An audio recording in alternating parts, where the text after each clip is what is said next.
12장에서부터 17장 19절.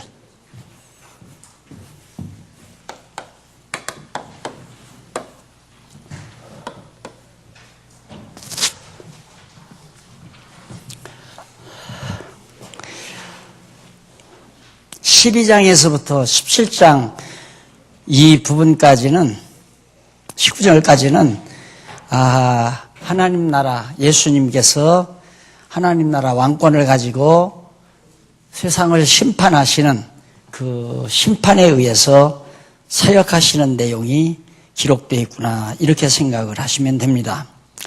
그래서 그 내용을 간단하게 요약 정리해 보면 그 분에 바로 나오죠.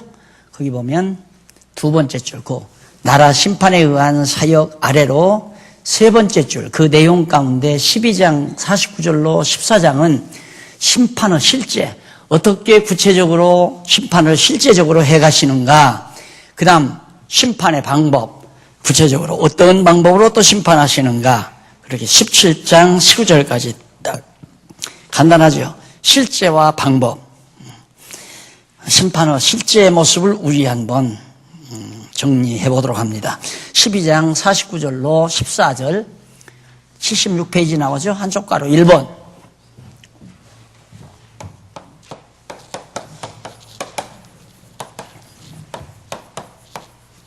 심판은 실제. 14장까지 12장 49절로 14장까지. 그 다음 한쪽 가로 1번, 양쪽 가로 1번. 보면 심판의 사실을 경고한, 틀림없이 심판은 있다.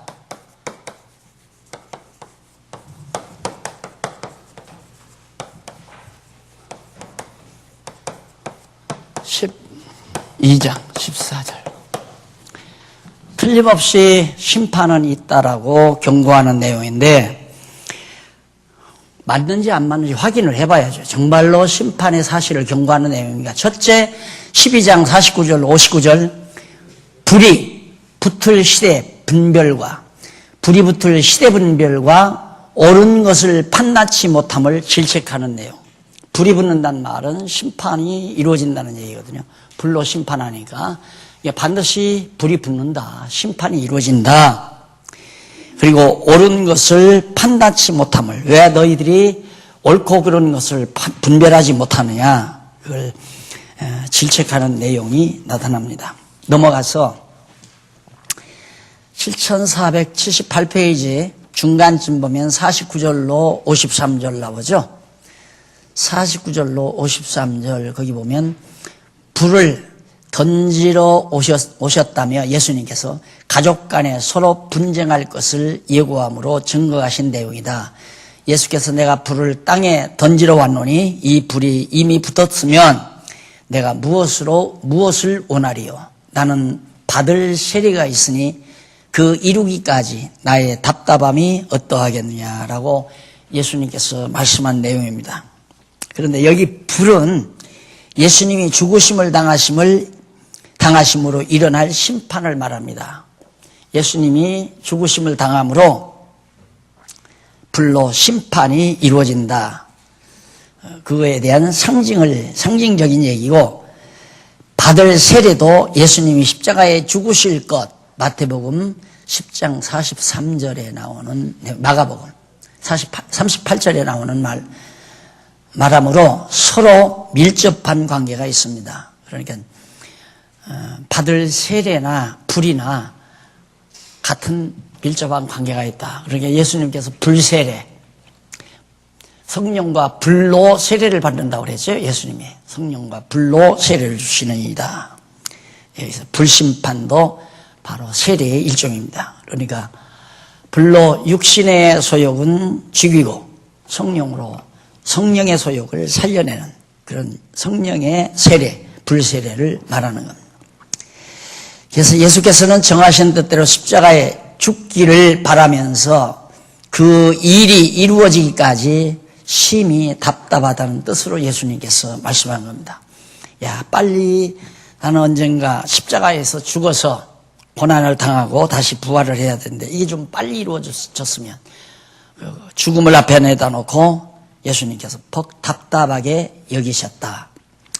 밑에서부터 다섯째 줄 뒷부분에 보시면 이는 예수께서 세속적인 화평을 주려고 오지 아니하시고 택자와 불택자, 진리와 비진리, 빛의 권세와 어두움의 권세, 세상 나라와 하나님 나라 간의 영적인 분쟁을 일으키시려고 오셨다는 뜻으로 말씀하신 겁니다. 여러분, 교회에게도 인간적인 방법으로 서로 이제 예를 들어 A라는 교인과 B라는 교인이 서로 갈등을 빚습니다. 그럴 때 우리는 보편적으로 서로 한 발씩 양보하고 서로 이해를 해서 이렇게 좀 평화롭게 지내자. 물론 인간적인 이권 문제라면, 인간 대 인간끼리의 어떤 이권 문제라면 한 발씩 물러서면 화합이 이루어져요. 북한 김정은이와 남한의 박 대통령과 서로 한 발씩 물러나면 화합이 이루어질 수도 있어요. 진리 문제는 그게 아니에요. 진리 문제는 딱 갈라져요. 명쾌하게 갈라져요. 그래서 빛과 어둠으로 딱 갈라져요. 그래서 예수님이 세상적인 화평 이루려고 온 것이 아니다. 교단과의 합동, 교회와 교회와의 합동, 인간과 인간끼리의 합동, 그 합동은 이권이 맞아 떨어졌을 때 합동이 이루어져요. 야, 내가 여기 합치면 내게 이권이 좀 있겠다, 더 따라오겠다. 그렇게 이해될 때 합동이 이루어져요. 양쪽이 다. 그러나 그것은 세상적인 인간 본위의 합동이죠. 인간 본위의 평화. 이것이 아니라 예수님은 이 땅에 분쟁을 일으키러 왔다. 진리와 비진리의 싸움. 지금 우리가 하고 있는 싸움이 그거 아니에요. 싸움 안 하면 저도 인간적으로는 좋죠. 거듭 얘기지만 지금 저를 찾아드는 목사님들이 저를 이해하지 못해서 애를 먹어요. 근데 공부 열심히 하는 목사님은 저를 100% 이해하더라고요. 어제 저를 집까지 픽업해다가 주시는 목사님이 얘기를 하는데 이 교회관에 대해서 나하고 상당히 접근이 돼요. 이 목사님 웬일입니까? 악수 한번 합시다 하고 악수를 했다고요. 보니까 지금 끊임없이 공부하고 있어요. 목사님이 바로 그 강론집을 읽어가면서 이 양반도 이제 교회관이 달라지는 거예요. 이게 교회가 아니구나. 그래서 어제 그런 얘기를 할 때 그냥 하나가 되는 거죠. 근데 그게 다르면 전쟁을 할 수밖에 없어요. 네가 옳으냐 내가 옳으냐. 내가 옳으냐가 아니라 성경이 옳으냐 네가 생각하는 게 옳으냐. 성경대로 하자는 얘기지 인간 좋은 대로 하자는 얘기가 아니다. 성경대로 하면 인간 좋은 대로 하다가 인간에게는 불리하죠. 그것이 지금 여러분들이 다 인정을 할지 안 할지는 모르지만 지금 체제개혁하고 나서 제가 참 불리하잖아요. 모든 면에 불리하죠. 모든 면에. 그러나 성경이니까 또 그대로 하고 싶고 내가 불리해도 그렇게 하고 싶은 마음이 생기고 그래서 우리의 싸움은 진리 싸움이지 인간 감정 싸움도 아니고 이권 싸움도 아니고 그래서 예수님이 화평을 주러 온 것이 아니라 가정과 가족끼리도 마찬가지예요. 친구와 친구끼리도 마찬가지예요. 교인과 교인끼리도 마찬가지예요. 아마 여러분 저하고 오래 사신 분은 참 냉혹하다고 생각할 때가 많았을 거예요. 그래서 우리 장로님이 그러더라고요. 목사님에 대한 변호가 뭔지 아십니까? 장로님 뭐예요? 그러니까 냉피동물이라고 그러더니 냉피동물. 날로 냉피동물로 변호가 붙었대요. 그래서 참 마음에 드는 얘기네요. 내가 그래서요. 마음에 드는 얘기라고. 근데 가슴만은 뜨겁거든요. 왜? 냉피동물이야. 아니면 아닌 걸로 딱 끝나버리니까. 아니면 아닌 걸로 끝나요. 그러니까 나는 아닙니다. 그러니까 이건 타협성도 있는 것도 아니고 저하고는 인간적인 건 타협할 수 있어요. 예를 들어서 내가 물건 하나를 판다 하십시다. 이거 너무 비싼데 조금 깎아주시오 나든가 이거 내가 지금 돈이 없는데 이거 좀 이것만 바꿔줄 수 없습니까? 하면 그런데 타협할 수 있죠. 그러나 진리에 있어서 타협하자는 얘기는 차라리 목숨 내놓으라는 말이 쉬울 겁니다. 진리에 있어 타협하자는 얘기는. 내가 모르면 모르지만 알고는 할 수가 없죠. 못하는 거죠. 그건 죽는 거이 나으니까 내가 사는 이유가 뭔데요? 진리 때문에 사는데. 안 그래요? 사는 힘을 어디서 얻는데요? 진리에서 내가 힘을 얻는데 진리에 타협을 한다면 이미 나는 죽은 목숨이나 똑같잖아요. 그건 안 되는 얘기란 말이에요. 그러니까 열려놨잖아요. 제가 주장하고 가르치는 것이 틀렸으면 언제라도 얘기해달라. 언제라도. 무슨 말이라도 내가 다 받아서 서로 토론하겠다. 이 얘기예요. 그것이 이제 금년부터 시작하는 바로 포럼입니다. 앞으로는 일방적인 내가 이 방에 서서 막 이렇게 가르치는 건 왜? 이제 어느 정도 각자가 공부하는 분위기가 만들어지잖아요. 각자가. 공부하고 있으니까 이제는 내가 일방적으로 안 가르쳐도 다 아시니까 이제는 서로 토론하자. 공개 토론하자. 어떤 일을 할 때 공개 토론해서 어느 것이 성경에 맞는 얘기인지를 찾아가지고 그대로 실천해 나가자. 그것이 포럼, 세미나, 워크샵. 이게 단계적으로 해. 처음에는 공개 토론 전체가. 그 다음 세미나는 각 분야별로, 지교회별로 그 문제에 대해서 심층적으로 연구하고 성경에서 찾아보고 그런 다음에 이제 마지막에 워크샵을 하는 거죠. 각 팀별로 대표자가 나와서 우리 팀에서는 이렇게 연구했습니다. 이렇게 생각합니다 하고 서로 이제 막 발표를 하다가 보면 서로 맞아떨어지잖아요. 우리는 민주주의에 의해서 선거하는 게 아니에요. 선거가. 예를 들면. 민주주의라고 하는 건 그 즉석에서 자기를 이롭게 할 자를 도장 찍잖아요. 지금 우리 내일 선거하죠. 왜 선거하는가? 왜 선거할 때 누구에게 찍을 건가? 이 사람이 되면 내가 좀 살림이 좀 피겠다. 내가 지금 이게 안 돼서 참 어려운데 이 사람이 그걸 해준다. 내가 여기다 도장 찍어야겠다. 전부 자기 유익한 쪽에 도장 찍잖아요. 교회는 그게 아니에요. 당신이 불리하고 내가 불리해도 성경이라면 거기에 따르자 이 말이에요. 그러니까 우리는 가능하다 이거죠. 당신 하자는 대로 하려면 성경이 어디에 근거가 어디 있느냐. 그거 대라 이 말이에요. 못 되거들랑 포기해라. 포기 안 할 테면 따로 해라. 뜻이 다르니까 따로 하라 이 말이에요. 따로. 내 뜻도 아니고 당신 뜻도 아니고 성경 말씀대로 하자. 그러니까 우리는 합의가 가능하다는 얘기죠. 합의. 하나님 말씀대로는 다 성경을 다 똑같이 아는데 누구나가 맞다. 이것이 맞다. 나도 맞네요. 맞습니다. 맞습니다. 워크샵 할 때는 이제 그게 다 나오겠죠. 이러이러한 성경 근거에 의해서 이렇게 하는 것이 좋다고 옳다고 생각합니다. 아까 말한 대로 때에 따라서 양식을 먹이라 했으니까 교육개혁이 맞는 얘기다. 일방적으로 5개월 된 사람이나 1년 된 사람이나 30년 된 사람 한 방에다 놓고 이유식 만들어가지고 다 먹자면 어른들은 다 영양실조로 다 죽지요. 애기들은 먹고 그런 대로 산다고 하지만 그건 아니잖아요. 성경대로 때를 따라 어른은 어른에게 맞게 애기는 애기에게 맞게 그러자면 할 수 없이 분방 공부라는 건 필수적인 거예요. 어쩔 수가 없어요. 그건. 그렇게 안 하고는 안 되는데 어떻게 해.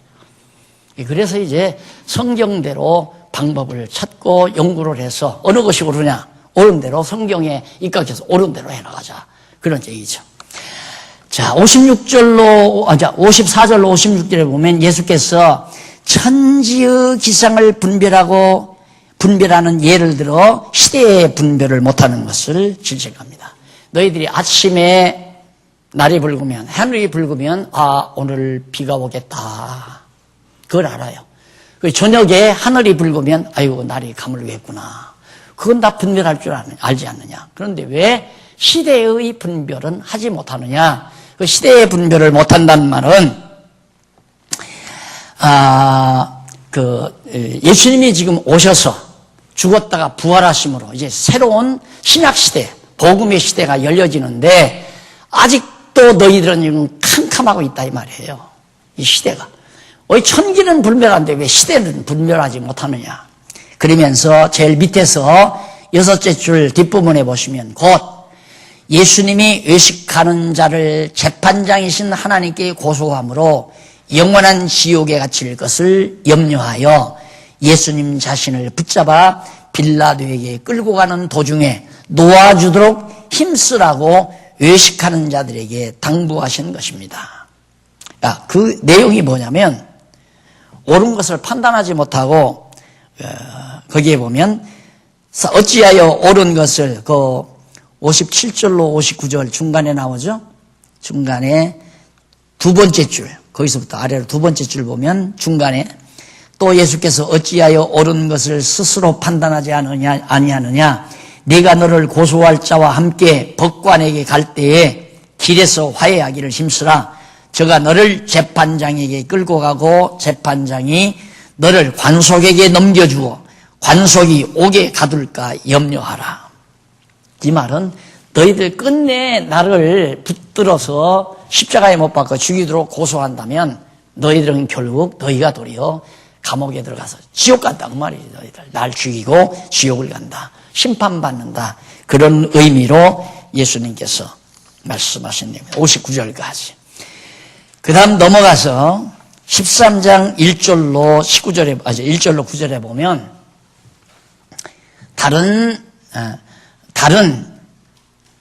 다른 자들처럼 예루살렘 거민도 망한다고 비유로 경고하죠.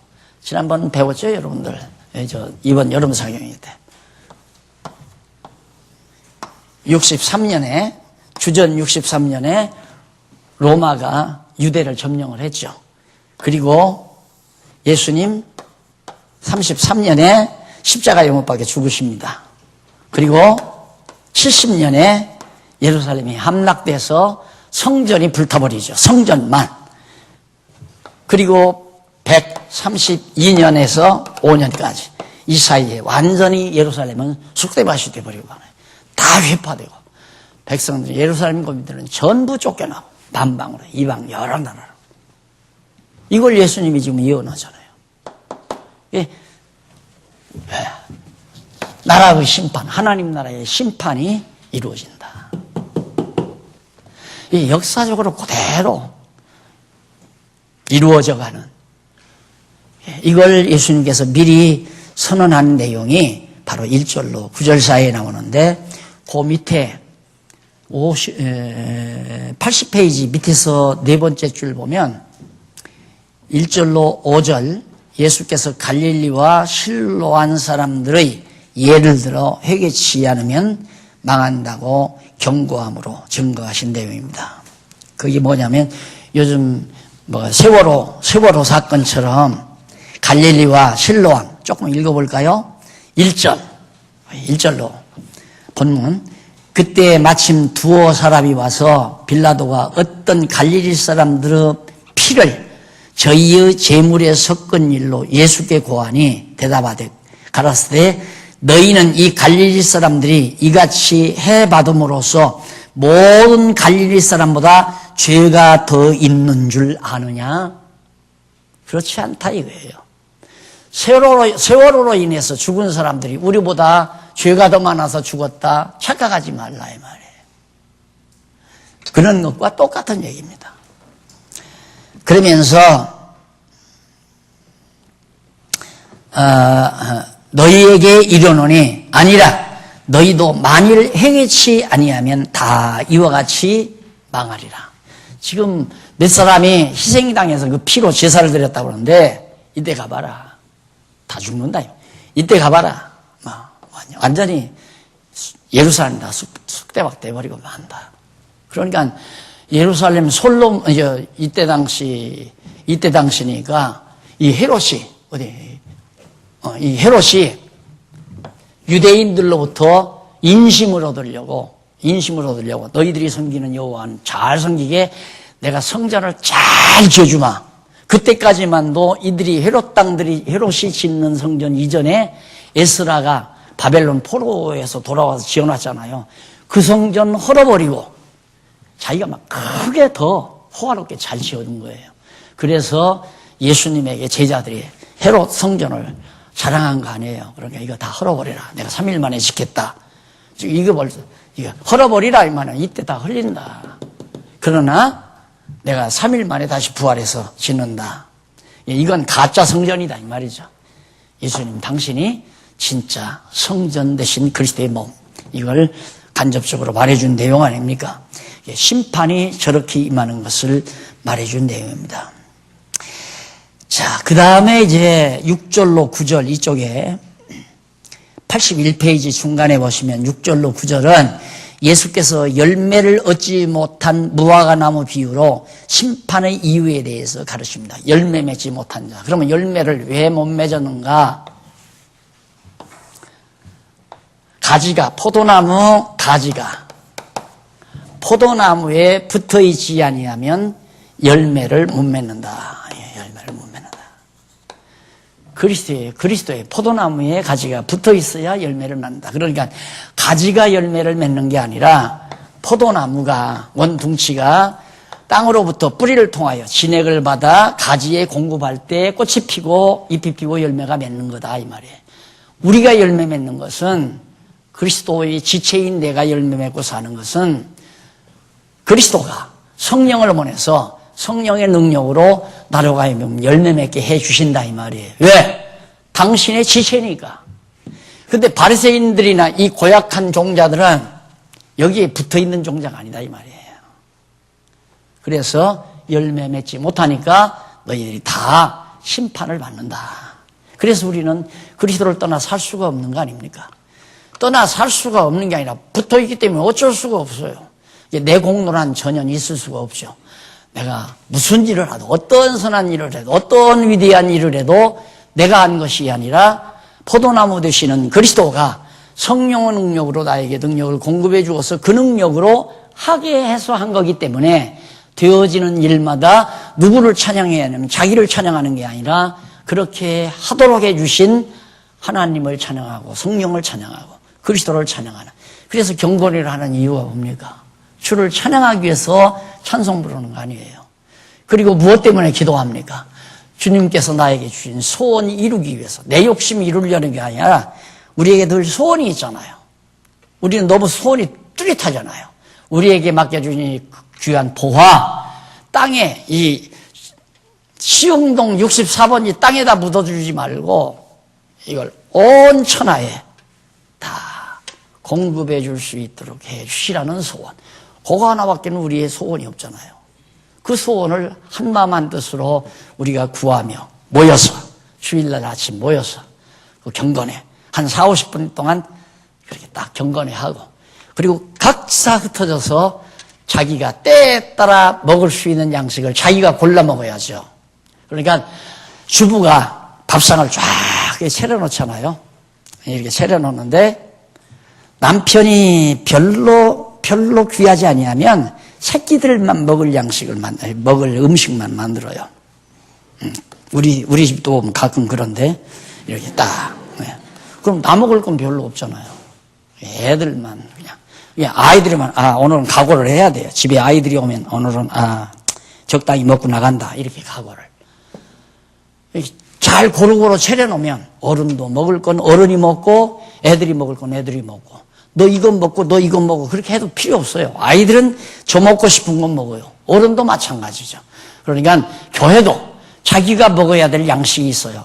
나는 구약을 더 치밀히 알아야 되겠다. 그러면 구약 공부하는 반에 가서 구약을 공부하고 나는 신약을 더 좀 자세히 알아야 되겠다 하면 신약을 공부하는 반으로 신청해서 가서 공부를 하는 거고. 그래서 수요자 중심의 그런 교육이 교회 안에서 이루어져야 올바른 무장된, 진리로 무장된 일꾼이, 군대가 양성된다 이 말이에요. 그래야 전쟁을 하죠. 그래야 가정에 가서 내 자녀들하고 싸우지요. 그래야 자녀들이 믿지 아니하는 남편과도 싸우고 안 믿는 아내와도 싸우고 안 믿는 자녀들과도 싸우고 그게 우리가 할 일 아니에요. 내가 무장이 돼야 싸울 거 아닙니까? 싸우라니까 머리끄댕이 잡고 싸우라는 얘기가 아니라 자꾸만 하나님의 말씀으로 공격이 되면 싸움이 될 거 아닙니까? 너는 내 자식이 아니다. 너는 내 자식이 되려면 이래야 된다. 이렇게 자꾸 공격이 되면, 말씀으로 공격이 되면 하나님의 백성 같으면 적중해서 이길 거고 하나님의 백성 아니면 못 이길 거고 그 이기고 못 이기는 건 하나님의 손에 달린 거죠. 그러니까 내가 무기가 약하니까 하지를 못하는 거죠. 무기를 세련되게 가다듬는 것이 하나님의 말씀 진리로 무장하는 거 아니겠습니까?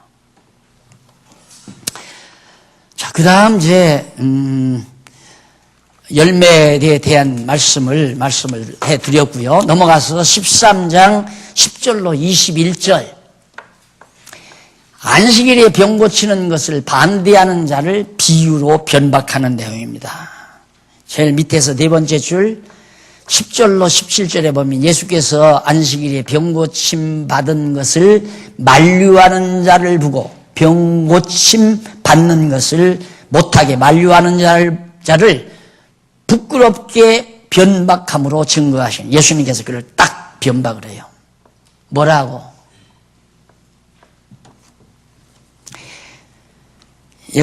이쪽 83페이지 제일 위에 보면 예수께서 그를 보시고, 그러니까 귀신 들려서 오랫동안 고통당하는 환자가 왔죠.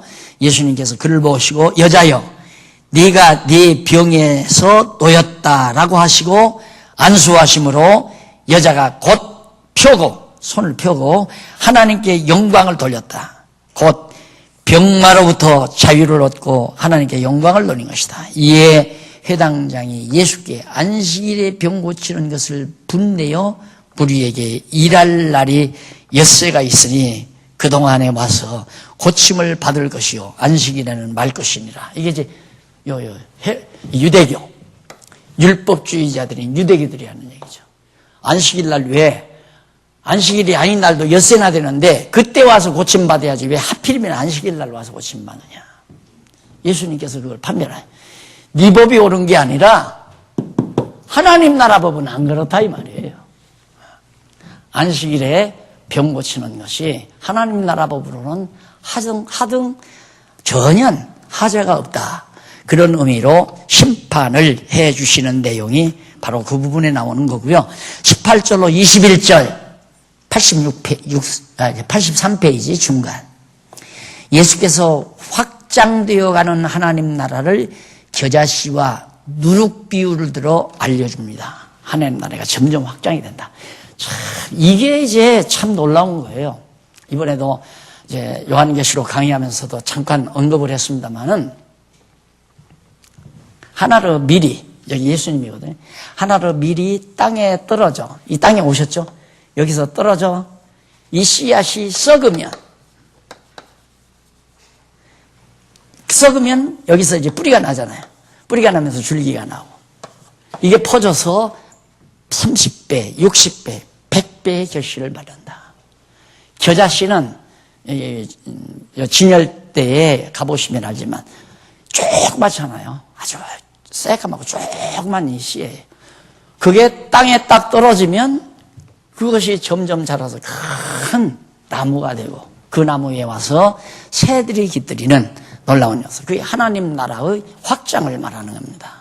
그러니까 2000년 전 예수님께서 오셔서 정말 하나로 밀로 썩어지심으로 아세아, 그러니까 예루살렘으로부터 시작돼서 아세아와 마게도냐와 아가야와 이탈리아, 그리고 그 이후에 유럽, 영국, 그 다음 카나다, 미국, 그리고 거기로부터 한국, 거기로부터 지금 계속해서 나무가지가 뻗어서 중국으로, 인도로, 동남아로 막 뻗어나가잖아요. 이렇게 하나님 나라가 확장이 된다. 그런데 하나님은 가장 작은 것으로부터 출발한다. 가장 작은 것으로부터. 그래서 하나님 앞에서는 가장 작을 때 소망이 있습니다. 클 때는 소망이 없어요. 가끔은 하도 공격을 받고 정말 좀 인간적으로 고독을 느낄 때 하나님께서 기왕이면 좀 거대한 세계 학자들이 다 동조하고 그들이 큰 무리를 이루어서 온 세계를 향해서 외칠 수 있는 그런 힘을 나에게는 왜 안 주셨을까? 이런 생각을 안 해보지는 않죠. 해보죠. 그러면 얼마나 온 세상에 올바른 진리가 쉽게 퍼질까? 요즘 이제 공부 좀 하신 몇몇 목사님들이 지금 단합이라기보다 뜻을 붙여가지고 지금 하나하나 불러들여서 이제 그런 옛날 이솜 얘기 있잖아요. 꼬리 잘린 놈이 야가가지고 하나 불러들여서 동네에서 하나 불러들여가지고 엠마 그 달고 다니니까 참 불편하더라. 내가 자르니까 너무 간단하고 좋다. 그러니까 이놈이 잘랐어요. 이게 두 마리 아니에요. 두 마리만 되면 한 마리는 거저예요. 야, 인마 그거 뭐로 달고 다니, 인마. 우리 둘 봐라. 다 잘랐잖아. 그러니까 멋모르고 잘라요. 그렇게 해서 꼬리 잘린 여우가 진짜 여우가 되고 꼬리 달린 놈이 도리어 병신 됐다는 이솜 이야기가 있잖아요. 이 세상이 그렇다 이 말이에요. 나는 그렇게 좀 하나님이 하셨으면 얼마나 좋을까. 야, 당신들 연구한 거 다 틀렸다. 이것이다. 하나가 합쳐지고 또 합쳐지고 또 합쳐지고. 그렇게 하나님이 안 하시더라니까. 힘없게 만들어요. 가장 힘없고 연약한 곳에서. 나사렛에서 무슨 선한 일이 나겠느냐. 다 그렇게 알았죠. 우리 나사렛에서 예수님 오셨다니까 예수를 인정 안 했잖아요. 그래서 하나님 앞에서는 약할 때 강하다. 바울이 고백했잖아요. 나 약할 때 강하다. 내가 이만하면 하나님 앞에 위대하게 쓰임 받겠구나. 그럴 때는 하나님이 그러면 내 뜻대로 해봐라. 내 능력 갖고 해봐라. 놔두는 것 당연한 거죠. 그래서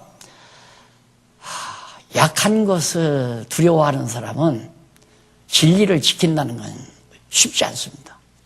진리는 절대 죽지 않는다. 계자씨 이거 하나, 이것이 하나만 있는 게 아니라 반드시 이것은 쌍난다. 이게 말씀 운동이에요. 생명력이 있으니까 이건 운동력이 나타난다 이 말이에요.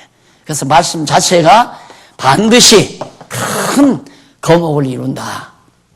이런 뜻에서 바로 예수님께서 하나님 나라의 저자씨 누룩 비유, 누룩 조그만 거 한 덩어리가 온 가루를 번지지 않느냐. 마찬가지로 하늘의 밀로 이 땅에 오신 예수 그리스도가 온 세상을 복음으로 뒤덮어버리잖아요. 온 세상을. 이 말을 온 세상을 뒤덮는다는 말을 온 세상 사람 다 예수 믿게 한다는 그런 말로 생각하는 거예요. 아니에요. 말씀이 퍼져서 심판하고 말씀 퍼져서 심판하고 막판에 가서는 하나도 없어요.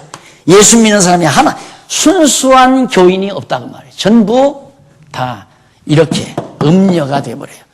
보기에는 다 교회인데 하나님의 교회라고 십자가도 꽂혀 있고 훌륭한 목사님들도 거기 다 있고 조직도 강화되고 교단도 크고 다. 그런데 그게 거기에 와서 중이 강의하고 모든 종교가 합동하고 결합하고. 왜? 세력을 강화시키기 위해서. 그래서 요즘 WCC 맹활약을 하잖아요. 맹활약. 그런 것들이 모두가 다 세상 권력과 야합하기 위해서. 그래서 막판에는 하나도 없다고 그래요. 하나도. 구원받을 자가 하나도 없어요. 순수하게 예수를 믿는 자. 우리는 이제 21세기 여기라고 합시다. 아직은 우리 여기에 예를 들면 이렇게 생각하면 됩니다.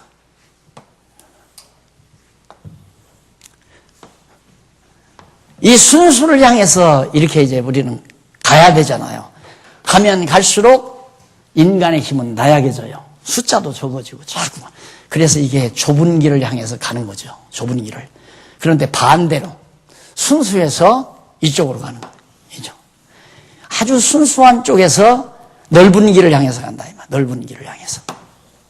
이렇게 가면 완전히 이때는 온 세상 우리 손에 있소이다. 내가 하나님이다.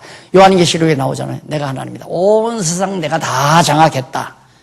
음녀와 세상 권력이 결탁을 해가지고 결국에는 세상 권력이 종교 세력을 완전히 장악해버리면 그 다음은 큰 바벨론 성이 돼버려요. 이게 큰 바벨론 성이에요. 가장 강력한 인간 최고의 세력입니다. 마지막 날에 나타날. 이때 이 가장 강력한 이 세력을 향해서 예수님께서 단 혼자서 딱 내려와서 이 짐승의 맥을 딱 잡아가지고 무저갱에다가 탁 집어쳐놓잖아요. 그래서 승리를 거두시는 겁니다. 우리가 승리하는 게 아니라 그리스도가 혼자서.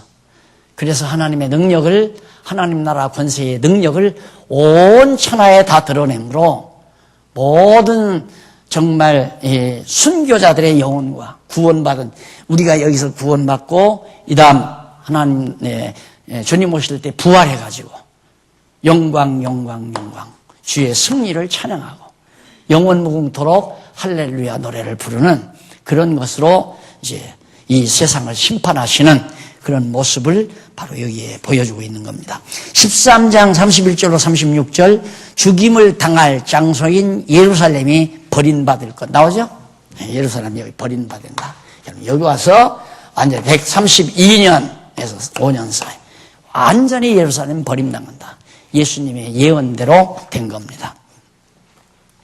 그래서 거기 나오죠? 넘어가서 788페이지 그 성경 본문 빼고 그 밑으로 해설 밑으로 8째 줄 중간쯤 보시면은 여기서 여우 찾으셨어요? 네, 여기서 여우는 아주 교활한 누구? 네, 헤롯. 이 인간을 가르친 거예요. 아주 교활해요. 이 교활한 것을 세상 사람들은 지혜롭다고 판단을 해요. 이 지혜롭다는 말이 이 인간적으로는 교활한 인간이에요. 교활한 인간, 아주 교활한 인간, 뱀처럼 교활한 인간. 자기 유익을 아주 교묘하게 찾아서 채우는 그런 교활성. 그걸 사람들은 저 사람 참 지혜롭다고 그러죠. 아니, 지혜롭다는 말은 그리스도 안에서 지혜롭다는 말. 우직스럽게 여호와를 의지하는 자가 지혜로운 자예요. 우직스럽게. 아주 인간적으로 볼 때는 참 미련하게 오직 여호와 하나님 말을 의지하는 자가 진짜 지혜자라는 것.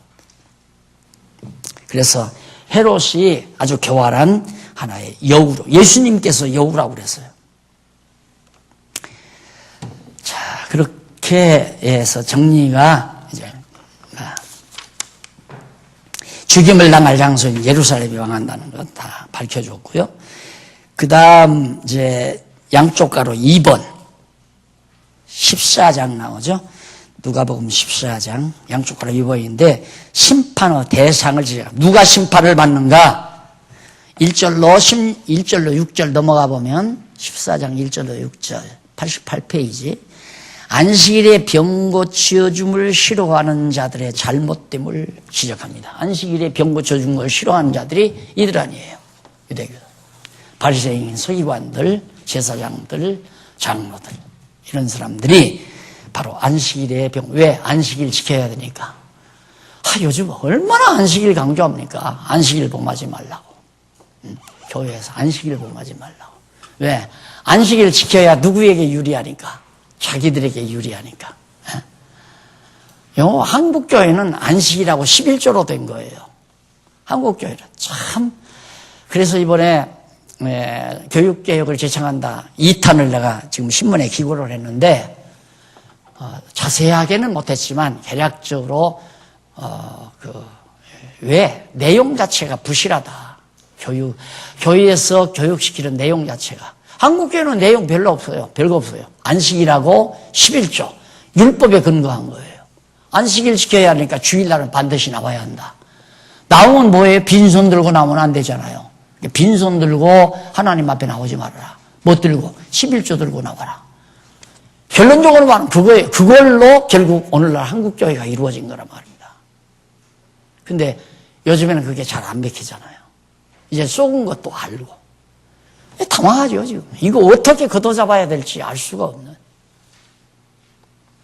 때에 따라서 하나님께서 대안 제시를 할 수 있는 우리를 예비해 놨다는 것은 참으로 한국교회에 대한 큰 축복이라고. 우리들에게도 물론 복이지만은 한국교회도 큰 축복이라. 그걸 내 말이 아니라 지금 모여드는 목사님들의 말입니다. 하나님께서 한국교회 안 버리셨다.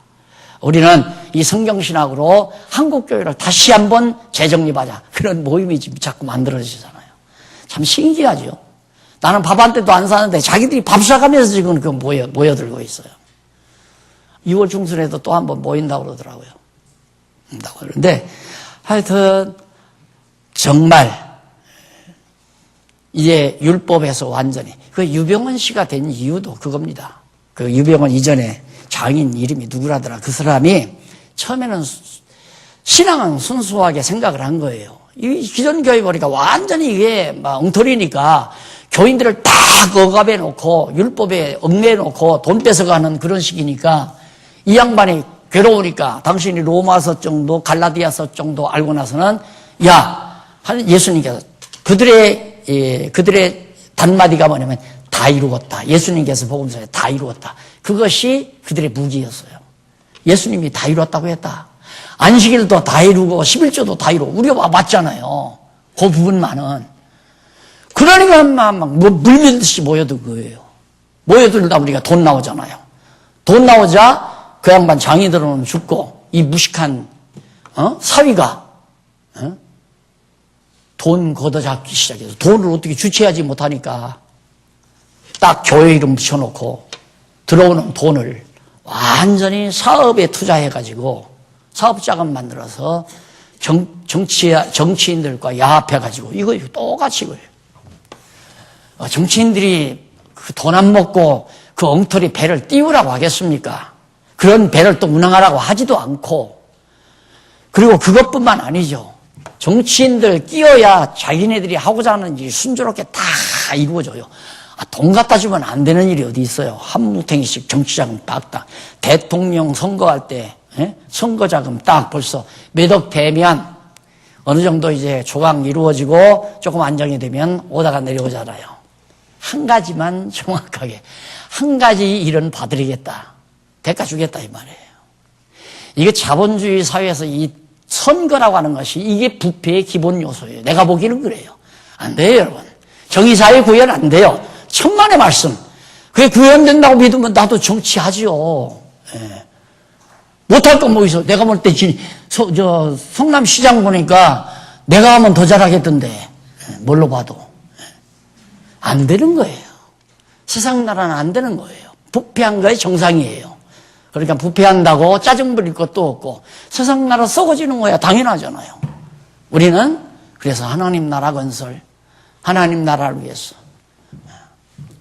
주님이 만왕의 왕이시고 우리는 그의 백성들로서 정말 건전한 나라를 이 땅 위에서도 작지만 가정에서 우선 그리고 한 마을에서 그리고 나아가서 이렇게 한 지역에서 우리가 이렇게 모여서 다만 몇백 명이라도 모여서 정말로 하나님 나라의 진맛을 조금이라도 맛보다가 하나님 나라에 가는 것으로 소망을 삼고 사는 것이 우리들의 가장 슬기로운 자세다 하는 얘기입니다. 그래서 안식일에 병 고쳐줌을 싫어하는 자들 너희들은 다 이제 심판받는다. 그 다음 상좌에 앉기 좋아하는 7절로 14절 나오죠. 똑같잖아요. 아주 나도 교회 이게 예배당 딱 쳐놓고 이것을 저렇게는 안 놓지만 이 자리다 놓으려고 그래서 처음에는 이렇게 여기가 내 자리였어요. 왜? 이렇게 나가기 좋게. 이게 딱 앉았더니만 자꾸 교인들이 저 위로만 올라가요. 저 위로만. 밑으로 좀 내려오시라 해도 안 내려와. 그래서 에라이 나부터 내려가자. 여기다 딱 놨어요. 이놈 자리도 이거 치웠으면 딱 좋겠어요. 이것도 여기다 이게 별난 자리 아니에요 이거. 근데 차근차근 언젠가는 이게 치우고 이것도 치울 거예요. 나를 더 여기서 붙들어주면 이것도 치우고 저것도 치우고. 저기 앉으면 어쩐지 뭔가 된 것 같아요. 사람이. 이 자리에 대해서 굉장히 신경 씁니다, 여러분. 식사를 하러 가도 7, 800이 식사를 하러 가죠? 자꾸 가운데다가, 제일 가운데 자리에다가 방석을 깔아주고 날 그루로 모셔요, 날. 그게 보통 스릴 있는 게 아닙니다, 여러분. 이 상좌에 앉기 좋아. 그래, 나는 무조건 가면 저 끝자리, 여기다. 예. 이쪽에 앉으면 돈 내라고 하니까. 카운터 자리가 먼 끝자리로 앉는 경우가 참 많죠. 가자는 사람이 돈 내야지. 안 그래요? 먹고 다 도망가 버리면 어떻게 해요?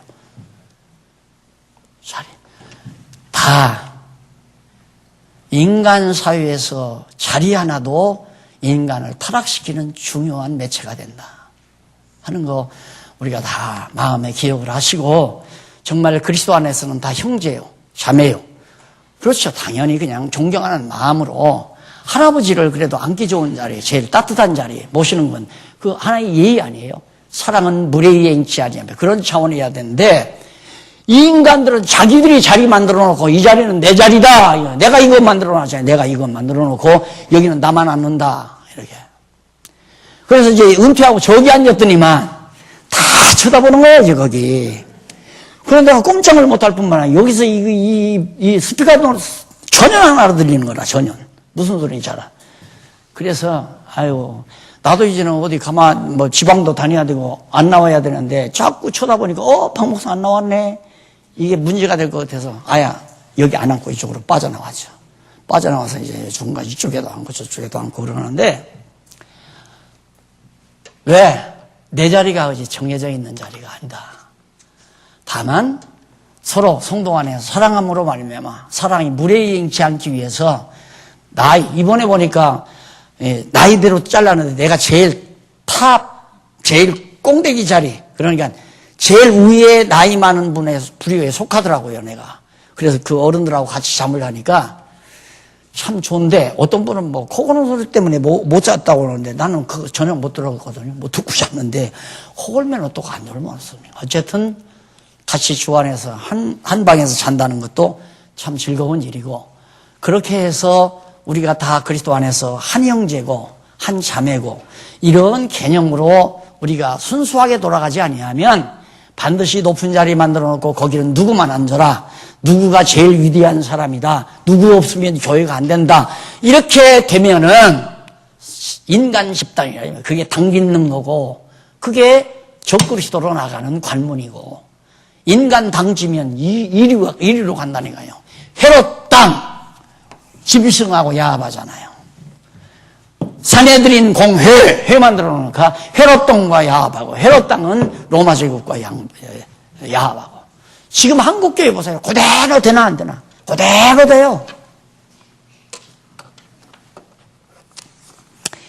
그 다음 넘어가서 14장 15절로 24절, 잔치에 청함받은 자가 핑계로 거절하는 잘못을 지적합니다.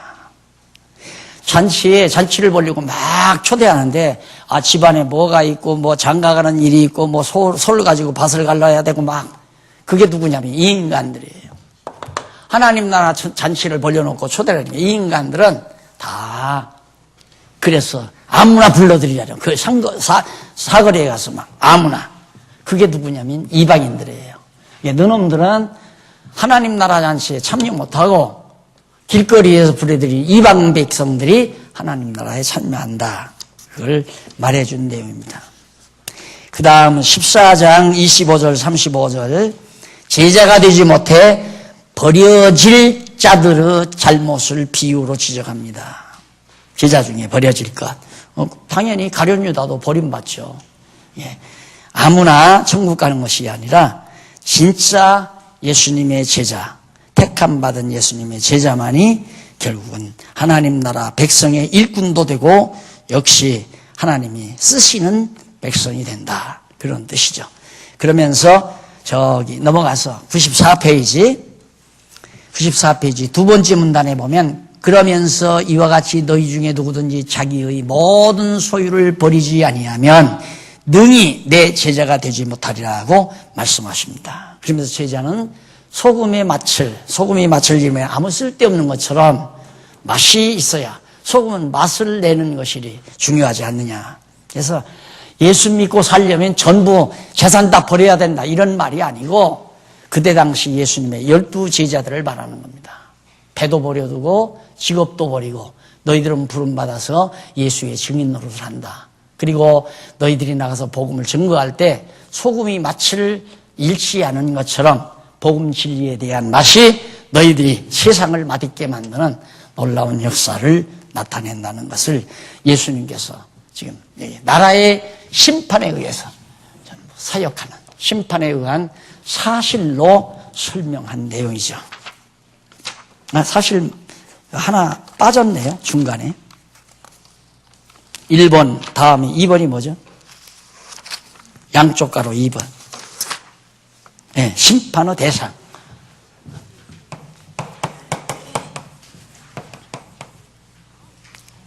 심판의 대상을 지적함.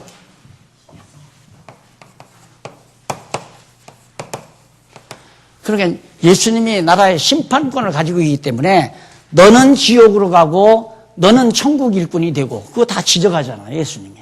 한 별 딱딱. 그래서 예수님이 하나님 나라의 심판권을 가지신 만왕의 왕이신 그리스도다라는 사실을 확인시켜주는 내용입니다. 자, 여기까지 제가 오늘 말씀드렸고요. 다음 시간 15장에서부터 17장 계속해서 시간 나시는 대로 한번 읽고 오시면 제가 간단간단 핵심만 짚어드려도 여러분들이 쉽게 납득이 가시리라고 봅니다. 다 화요일날 만나 뵙기로 약속을 하면서 기도하십시다. 자비하신 아버지 하나님, 주님께서 정말 세상의 심판권을 가지시고 지옥 갈 자와 천국 갈 자를 지적하시고 직접 그들에게 격려하시는 놀라운 역사를 오늘 또 말씀에서 확인했습니다. 어쩌자고 우리를 이처럼 천국의 일꾼으로 불러주셨는지 아무리 생각해봐도 우리의 공로가 아닌 하나님의 전폭적인 은혜인 것을 깨닫고 그 은혜에 감동해서 오늘 또 살아갈 수 있는 힘을 얻게 하심을 감사합니다. 귀한 종들 다시 만날 때까지 성령이 지켜주시옵시기를 비오며 예수님 이름으로 기도드립니다. 아멘. 수고하셨습니다.